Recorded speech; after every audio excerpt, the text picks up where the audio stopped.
Hi నమస్తే, నేను మీ journalist రెహమాన్ని. Andhra Pradesh ముఖ్యమంత్రి చంద్రబాబు నాయుడుకు అత్యంత విధేయుడిగా ఉన్నటువంటి మాజీ పోలీస్ అధికారి ఏబి వెంకటేశ్వరరావు. పేరు తెలియని వారు బహుశా ఉండరు. ఏబి వెంకటేశ్వరరావు ఇప్పుడు చంద్రబాబు నాయుడుకి షాక్ ఇచ్చారు. చాలా ఆశ్చర్యంగా ఉంది వినడానికి, కానీ ఇది ముమ్మాటికి నిజం. ఏబి వెంకటేశ్వరరావు ఇటీవల ఈ మధ్యనే మంగళగిరి హైకోర్టులో ఒక కేసు వేశారు. ఈ కేసుకు సంబంధించిన పూర్వాపరాలు పరిశీలిస్తే మాత్రం ఖచ్చితంగా చంద్రబాబు నాయుడుకు షాక్ ఇచ్చే అంశంగా మారుతుందని చెప్పాల్సి ఉంటుంది. ఆయన వేసినటువంటి కేసు ఏంటంటే, గతంలో అంటే తాను పదవిలో ఉండగా వైఎస్ జగన్ ప్రభుత్వంలోనూ అంతకుముందునూ ఉన్నటువంటి డీజీపీ సహా ఇతర పోలీస్ అధికారులు తనను వివిధ కేసుల్లో ఇరికించి తన ప్రతిష్టను మంటగలిపే ప్రయత్నం చేశారంటూ ఆయన పిటిషన్ వేశారు, న్యాయస్థానాన్ని ఆశ్రయించారు.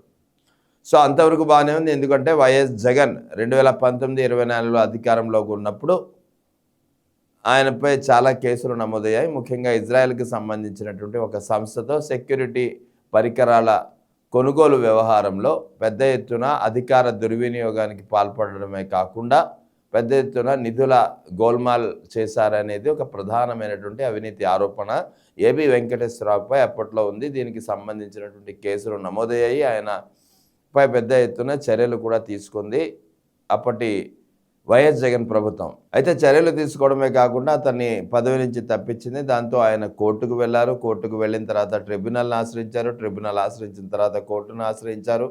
సో ఈ రకరకాల పరిణామాల నేపథ్యంలో మొత్తానికి అతనికి తిరిగి పోస్టింగ్ ఇవ్వాలంటూ కోర్టు ఆదేశాలు ఇచ్చినా సరే చాలా కాలం దాన్ని పక్కన పెట్టేసింది వైఎస్ఆర్ కాంగ్రెస్ ప్రభుత్వం. సో ఆ తర్వాత కోర్టు ధిక్కరం నుంచి తప్పించుకునే కారణంతో సరిగ్గా రిటైర్మెంట్ రోజున ఆయనకి అప్రధానమైనటువంటి పోస్ట్ ఇచ్చి అందులో జాయిన్ అవ్వాల్సిందిగా ఆదేశాలు జారీ చేసింది. సో ఓవరాల్గా అతని సర్వీస్ ముగింపు అనేది చాలా అవమానకరంగా సాగిందని చెప్పాలి ఉంటుంది. అదే ఆయన భావన కూడా. సో ఆ తర్వాత 2024లో కూటమి ప్రభుత్వం అధికారంలోకి వచ్చిన వెంటనే ఖచ్చితంగా ఏబి వెంకటేశ్వరరావుకు చాలా కీలకమైనటువంటి పదవి లభిస్తుంది అనే ప్రచారం సర్వత్రా సాగింది. ఎందుకంటే చంద్రబాబు నాయుడుకు ఏబి వెంకటేశ్వరరావు అంటే అత్యంత విధేయుడు. చంద్రబాబు నాయుడు అనుమతి లేకుండా ఏబి వెంకటేశ్వరరావు ఏ పని చేయరు. ఏబి వెంకటేశ్వరరావు ప్రతి పని చంద్రబాబుకు చెప్పే చేస్తారనేది. ప్లస్ అతను ఏ ప్రభుత్వం ఉన్నా సరే చంద్రబాబు నాయుడుకు అనుకూలంగానే ఆయన ఏ హోదాలో ఏ అధికారి హోదాలో ఉన్నా సరే చంద్రబాబు నాయుడుకి అనుకూలంగానే ఆయన నిర్ణయాలు ఉంటాయి. ఆయనకు ఎప్పటికెప్పుడు ఫీడ్బ్యాక్ ఇస్తుంటారనేది అందరికీ తెలిసిన సత్యం.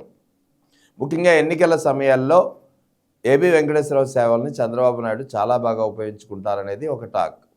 సో ఓవరాల్గా ఏదేమైనప్పటికీ చంద్రబాబు నాయుడుకి ఆయన అత్యంత విధేయుడు. దాంతో 2024 ఎన్నికల్లో 24లో కూటమి ప్రభుత్వం అధికారంలోకి వచ్చిన తర్వాత ఏబి వెంకటేశ్వరరావుకు చాలా కీలకమైన పదవి లభిస్తుందని ఆశించారు. కానీ అదంతా దాని ఆశలన్నీ నిరాశ అయ్యాయి. ముఖ్యంగా ఏపీ పోలీస్ కార్పొరేషన్ చైర్మన్గా ఆయనకి బాధ్యతలు అప్పగిస్తే తాను చంద్రబాబు నాయుడుకు చేసిన సేవలకు ఇది చాలా చిన్న పోస్ట్ అని భావించారో ఏంటో, ఇది ఒక అవమానకరంగా భావించినట్టున్నారు. ఆ పదవిని ఆ పోస్ట్ అని స్వీకరించలేదు.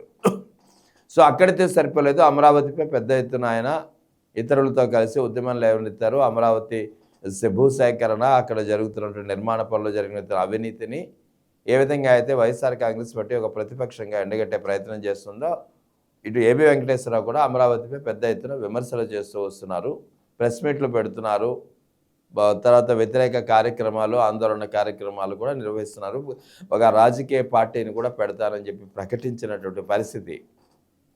సో ఓవరాల్గా కూటమి ప్రభుత్వంపై విమర్శలు ఎక్కుపెడుతూ కూటమి ప్రభుత్వ విధానాలను తప్పుపడుతూ చాలా అంశాల్లో చాలాసార్లు ఆయన మాట్లాడిన పరిస్థితి. అది అమరావతి విషయంలో కావచ్చు, మెడికల్ కళాశాలల ప్రైవేటీకరణ విషయం కావచ్చు. సో ఓవరాల్గా కూటమి ప్రభుత్వం మంచి ప్రాధాన్యమైనటువంటి కీలకమైన పదవి ఇస్తుంది అని చెప్పి భావించినటువంటి ఏబి వెంకటేశ్వరరావు ఆ పరిస్థితి లేకపోవడంతో కూటమి ప్రభుత్వంపై పెద్ద ఎత్తున విమర్శలు ఎక్కుపెడుతూ వస్తున్నారు సందర్భం వచ్చినటువంటి ప్రతిసారి. సో ఇదంతా అందరికీ తెలిసిందే. కానీ ఇప్పుడు తాజాగా ఆయన వేసినటువంటి పిటిషన్ ఇప్పుడు అందరినీ ఆలోచింపజేస్తుంది. ఆయన పిటిషన్ వేసింది వైఎస్ జగన్ హయాంలో ఉన్నటువంటి డీజీపీలు, ఆయన హయాంలో పనిచేసినటువంటి డీజీపీలే కాకుండా ఇతర పోలీసు అధికారులు తనపై అక్రమంగా కేసులు బనాయించి తన ప్రతిష్టకు భంగం కలిగించే విధంగా ప్రయత్నించారనేది ఆయన ఆరోపణ, ఆయన పిటిషన్ యొక్క సారాంశం. సో అంతవరకు బాగానే ఉంది. కానీ ఇది ఆయన పిటిషన్లో వేసినటువంటి అంశాలు కేవలం 2019-24 మధ్యనే పరిమితమై ఉంటే బాగుండేది. ఎటువంటి అనుమానం వచ్చేది కాదు, ఎలాంటి పరిస్థితి ఉండేది కాదు. కానీ ఆయన పిటిషన్లో ప్రస్తావించినటువంటి ప్రధానమైనటువంటి ఒక అంశమే ఇప్పుడు అందరినీ ఆలోచింపజేస్తుంది. అది తనపై కేసులకు, కుట్రకు బీజం పడింది 2018లోనే అనేది ఆయన పిటిషన్లో పేర్కొన్నటువంటి అంశం. ఇప్పుడు ఈ అంశమే చాలా కీలకంగా మారింది. ఏబి వెంకటేశ్వరరావు వ్యవహారం కూటమి ప్రభుత్వానికి ఒక షాక్గా మారింది అని చెప్పడానికి ఇది ఒక ఉదాహరణ. ఎందుకంటే తనపై కేసులు బనాయించింది వైఎస్ జగన్ హయాంలో కేసులు బనాయించారంటే ఇందులో విచిత్రం ఏమీ లేదు. ఎందుకంటే వైఎస్ జగన్కు ఆయన వ్యతిరేకంగా ఉన్నారు కాబట్టి వైఎస్ జగన్ ప్రభుత్వంలో ఆయనకు వ్యతిరేకంగా నిర్ణయాలు కానీ చర్యలు కానీ తీసుకుని ఉండవచ్చు. కానీ 2018లోనే, ఇప్పుడైతే ఆయన 2024 తర్వాత కూటమి ప్రభుత్వానికి వ్యతిరేకంగా మాట్లాడుతున్నారు. కానీ 2014-19 మధ్యలో అయితే అప్పుడు చంద్రబాబు నాయుడు ప్రభుత్వంపై ఆయన చాలా సపోర్టివ్గా ఉన్నారు, చాలా కీలకమైన పదవిలో ఉన్నారు, పోలీస్ అధికారిగా ఉన్నారు. ఆయనకి తన సేవల్ని విస్తృతంగా ఆయనకు ఉపయోగించారు. ఇంటెలిజెన్స్ డీజీగా కూడా పనిచేసినటువంటి పరిస్థితి. సో ఓవరాల్గా కానీ 2018లోనే, అంటే చంద్రబాబు నాయుడు ముఖ్యమంత్రిగా ఉన్నప్పుడే ఆ టైంలోనే తనపై కుట్రలకు బీజం పడింది అనేది ఆయన పిటిషన్లో పేర్కొన్నటువంటి ప్రధానమైనటువంటి అంశం. అంటే 2018 సమయంలో పనిచేసినటువంటి, అంటే చంద్రబాబు నాయుడు హయాంలో పనిచేసినటువంటి డీజీపీ పోలీస్ అధికారులతో పాటు 2019-24లో పనిచేసినటువంటి డీజీపీ ఇతర పోలీసు అధికారులపై కూడా కేసులు నమోదు చేయాలి. వీళ్ళంతా తనపై అక్రమ కేసులు బనాయించి తన ప్రతిష్టకు భంగం కలిగించారనేది ఆయన చేసినటువంటి ప్రధానమైన విమర్శ.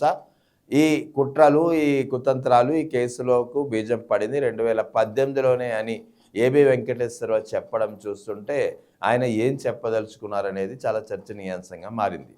సో ముఖ్యంగా ఆయన ఇచ్చినటువంటి ఈ పిటిషన్లో కొంతమంది పోలీస్ అధికారులు, ముఖ్యంగా అప్పట్లో పనిచేసినటువంటి డీజీపీల పేర్లను ఆయన ఉదహరించినటువంటి పరిస్థితి. ఇందులో ఆర్పి ఠాకూర్ ఉన్నారు, తర్వాత రవిశంకర్ అయ్యన్నార్ ఉన్నారు, గౌతమ్ సవాంగ్ ఉన్నారు, పివి సునీల్ కుమార్ ఉన్నారు.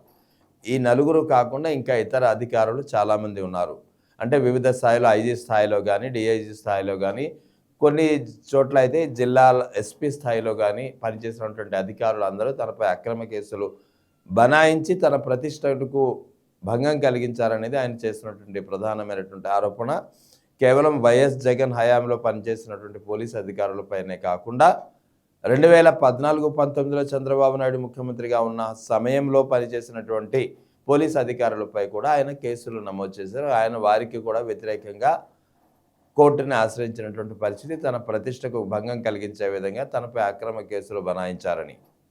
సో ఓవరాల్గా చంద్రబాబు నాయుడు ప్రభుత్వానికి, అంటే 2014-19 మధ్యలో చంద్రబాబు నాయుడు ప్రభుత్వంలో కీలకమైన పదవిలో ఉండి కూడా తనపై ఆ సమయంలోనే తనపై కుట్రలకు బీజం పడింది అని ఆయన చెప్పడం చూస్తుంటే, చంద్రబాబు నాయుడు ప్రభుత్వంలో చంద్రబాబు నాయుడుకు అనుకూలంగా ఉన్నటువంటి పోలీస్ అధికారుల్లో ఏ అధికారి ఏబి వెంకటేశ్వరరావు ఎదుగుదలను ఓర్వలేక ఆయనపై కేసులకు, ఆయనపై కుట్రలకు బీజం వేశారు, తెరలేపారనేది ఒక చర్చనీయాంశమైనటువంటి అంశంగా మారింది. మొత్తానికి ఏబి వెంకటేశ్వరరావు వేసినటువంటి పిటిషన్ వైఎస్ జగన్ ప్రభుత్వంపైనే కాకుండా ఇటు చంద్రబాబు నాయుడు ప్రభుత్వం హయాంలోనే తనపై కుట్రలకు బీజం పడింది అని చెప్పడం చూస్తుంటే ఆయన ఏం చెప్పదలుచుకున్నారు?